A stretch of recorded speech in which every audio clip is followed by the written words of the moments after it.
And the reason I am wearing this shapeless dress is because today we are going to be talking about belts. I'm going to share with you some of my favorite belts from my own collection and maybe tell you a little bit about what I look for when I shop for belts. I think belts are amazing. I think people stay away from them because they come in so many different sizes, and especially the vintage belts tend to be a little more higher waisted. So they're not really something that you would wear with jeans necessarily, unless you have like a super, super high waisted pair of trousers. But they're great for things like this. Shirt dresses. This is a sort of caftan dress, and it actually comes with a tie, but it looks so amazing with a belt. So I'm going to show you the belt that I normally wear with this one. And this is one of my favorite designers. My favorite designers in general to thrift, but especially when it comes to belts and jackets. This is Emmanuel Ungaro. And it says on here, made in France, of course, which is a good thing to look for. One of the things I talk about a lot in my home shows is if you don't see a maker's mark with a brand or a label, I just like looking for regions. So like pottery, France, Italy, Portugal, belts, similarly, anything leather, jackets, made in France, always a good sign. This one is exceptional. I got it for $3 at an estate sale.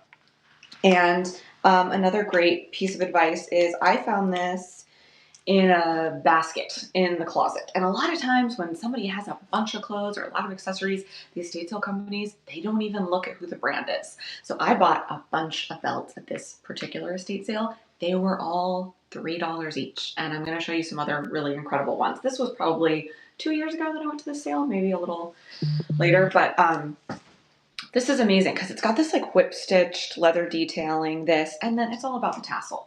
And this is one thing I like to Google or search when I'm on Etsy or eBay is tassel belt, tassel jewelry, tassel handbag. And that is a direct tip from one of my recent Substack newsletters about how to thrift the Juju Vera look. That's this like incredible jewelry brand, and I just did a little note about it on Substack, but the designer of Juju was recently interviewed by Vogue, and it's funny because I just did a Substack about the keywords and the brands I look for to sort of thrift the look when I'm shopping online, because her stuff is A, it's expensive, and B, it's impossible to find. It's all sold out. Like she does these limited batches of these huge fringed shell necklaces and they sell out like crazy. So I did this whole Substack about what to look for, and then she was in Vogue and she talked about how a lot of her jewelry is inspired by Mexican modernist pieces, and that is one of the keywords that I implored you to search. And she also talked about how she loves vintage tassel handbags. Another thing I implored you to search. So I felt very vindicated in reading that. But this is a good example of why you should search tassel, because how cool is this? I love a tassel. I think they're making a big comeback. And in the 80s and 90s, designers were putting tassels on everything. I recently got a really cool lamp that has a tassel on it. So yeah, Emmanuel Ungaro, another great designer to look for at the thrift store and also to search on Poshmark, Depop, eBay, because people don't really know about Ungaro. I mean, if you know, you know. I'm an elder millennial, I guess, so I know certainly. Huge in the 80s and 90s and was just making pieces that are very special and feel very modern, but it's not as like known as Gucci or Valentino, right? So I feel like you can get really, really good deals on Ungaro, even on like the Real. Another Ungaro belt from the same estate sale. And this one has the label. You can see Ungaro Paris, $3. I love this one. First of all, it's a little bit wavy, so that shape is really, really fun. It's not perfectly straight. Love a massive belt buckle, and then I love all the different colors. Similar deal. You know, this would probably work with a high-waisted trouser, but certainly it works with a dress. And yeah, I mean, this one is just so fun. Do you guys have any good belts? I saw somebody just mentioned like a big waist belt that they have, a really big wide belt. That's one thing I don't really have, is like a big wide, sort of like a, you know, almost like a karate belt or something. I love a belt that has something fun happening in the back. And this one certainly fits that bill. By the way, next week for Thrift Score Thursday, I'm going to have a guest, I think. And I've had a guest before on the show, but going to have another one. I hope to get more and more guests in. One of my favorite series that I do on my Substack is Best Thing I Ever Thrifted. And I just did one with Phoebe Gates on Sunday, which was really fun. Phoebe is the daughter of Bill and Melinda Gates. She is developing this incredible secondhand shopping tool called Thea. So I talked to her about that, but she also shared her incredible vintage find, which is a Tom Ford Verducci 1990s black mini dress. But I've done like, I don't know, over half a dozen of these Best Thing I Ever Thrifted. So I have a lot of them, and I have several that I've already written in the pipeline. I usually come out with one per month, but I just like talking to interesting people about the best things that they found, because certainly I'm not the only one who does this stuff. Another great designer to look for belt-wise, Escada. I got this one at a thrift store actually, and this one made in Germany instead of Italy. This one was at the thrift store for probably 3 months, and I got this so long ago. I was in college, so that was a long time ago. And it was there forever, and I just kept, I think it was like $15. I didn't want to spend that. And I kept going back to the thrift store, and they still had it. And finally I was like, I'm just going to get it. And I never wear it. And I'm not sure why that is, but I do love it. One thing too about belts, you can buy on Amazon like the hole punchers. So if a belt is too big for you, you can add a hole to make it fit you. And I say, why not? Even if it's designer, you can add a hole to it if you paid $10 for it, right? And this is one of those, I think one of the reasons I don't wear this is because it's kind of a weird shape on me. I wish it was a little bit thicker.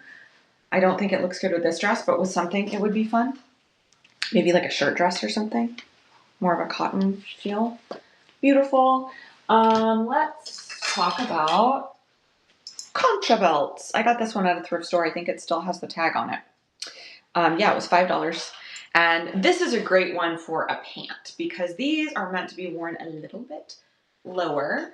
And these are typically quite expensive, and a lot of designers are doing these again. So this is one of my favorite to look for. If you're searching like Native American jewelry, search for words like fetish. Fetish necklaces are really cool. Those are the ones with like multicolored little beads and animals. Squash blossom. I have a really great vintage squash blossom necklace. Concha belt like this one. So yeah, this one is a really fun one, and I love how it has the medallions all the way around. This is just such a great one to wear with like a low-waisted jean and a t-shirt, but it looks fun with a dress too. I like that one. And here's another one. This is one of my faves because it was my grandmother's, and she used to wear it in the probably late 80s, early 90s. And she died, and I took it. And it's so fun. It has all of these little like animals. There's an elephant and a giraffe and a bunch of wooden beads. And you can just tie it and cinch it. The cool thing about these is that, and I don't even know if these are called, rope belt maybe, that would be a good thing to look for. These fit anybody. You just sort of position it as you see fit,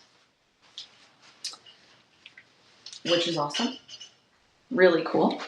And then just a few more, guys. I shared my animal belts. I got 5 of these animal belt buckles at a thrift store. They were behind glass. I have a Substack about the importance of checking in the glass case at a thrift store or an antique mall. This is a great example of that. Someone had donated their entire collection of brass animal head belt buckles. These are not Christopher Ross. They do look like Christopher Ross, but if you are a vintage nut like me, Christopher Ross makes really incredible brass animal belt buckles, usually with glass eyes, very similar to this. These are actually by Mimi D. Dye. It's Mimi, M-I-M-I, and then the next word is D-I, and then N. They're both by that designer. Anyway, none of them came with the actual belts, so I had to buy belts, but that's easy enough. You just find a strap at a thrift store or an estate sale.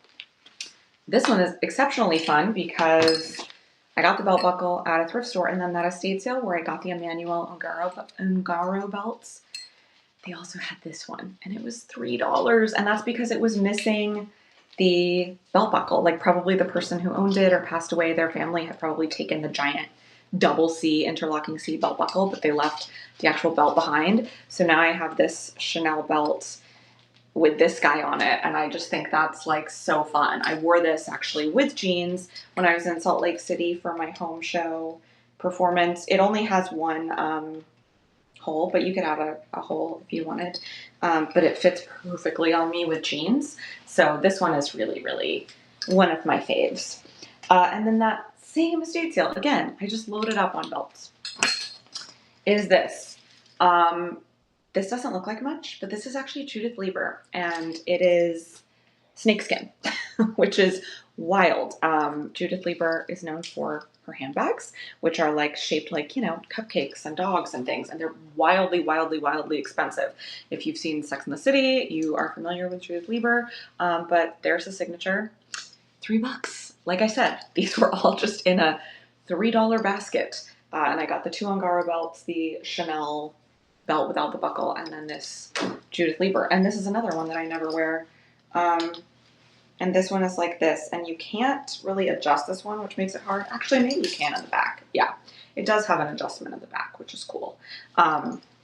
This one would be nice with trousers, I think. It's a little more simple. But yeah, again, to reiterate, I like to search Escada, Ungaro, tassel, rope belt, croc. You know, another thing that is really getting in right now, seashell belts.